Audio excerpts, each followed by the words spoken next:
एक पुराने से गली मोहल्ले में शाम का वक्त था। मस्जिद से नमाज पढ़कर लोग धीरे धीरे अपने घरों की तरफ लौट रहे थे। उसी गली के मोड़ पर एक आदमी चारपाई डालकर बैठा रहता था। उसे बहस करने की आदत थी, खासकर मजहब और दीन की बातों पर।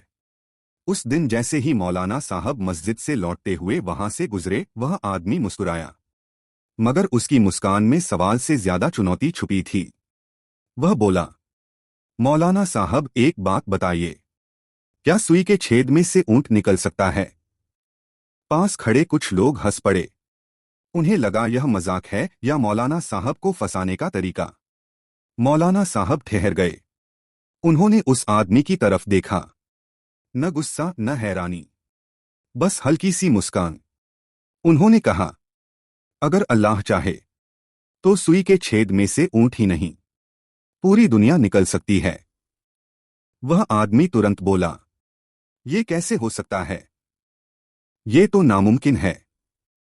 मौलाना साहब ने धीरे से पूछा, तुम मोबाइल चलाते हो? आदमी बोला, हाँ चलाता हूं। मौलाना साहब बोले, इस छोटे से मोबाइल में पूरी दुनिया की खबरें, तस्वीरें, वीडियो सब आ जाते हैं या नहीं? आदमी कुछ पल चुप रहा। बोला, हाँ आते तो हैं। मौलाना साहब मुस्कुराए और बोले, जब इंसान अपनी छोटी सी अक्ल से इतना कुछ समेट सकता है, तो जिस अल्लाह ने पूरी कायनात बनाई है उसके लिए क्या मुश्किल है? अब गली में सन्नाटा था। जो लोग हंस रहे थे अब सोच में थे। मौलाना साहब ने आगे कहा, हमारी सोच सीमित है, इसलिए हमें कुछ चीजें नामुमकिन लगती हैं, मगर अल्लाह की ताकत की कोई हद नहीं। वह हो जा कहे तो नामुमकिन भी मुमकिन बन जाता है। वह आदमी अब सिर झुकाकर बैठा था। उसकी आवाज धीमी हो गई, मौलाना साहब, आज समझ आया, सवाल अक्ल का नहीं, यकीन का होता है।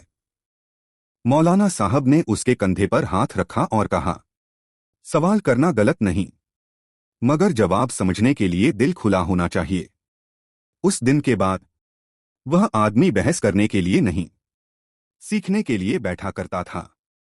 सीख, जिसकी ताकत पर दुनिया कायम है, उसके लिए कुछ भी नामुमकिन नहीं।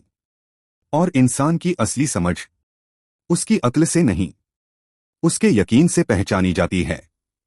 अगर आपको वीडियो पसंद आए तो लाइक, शेयर और सब्सक्राइब जरूर करें। धन्यवाद।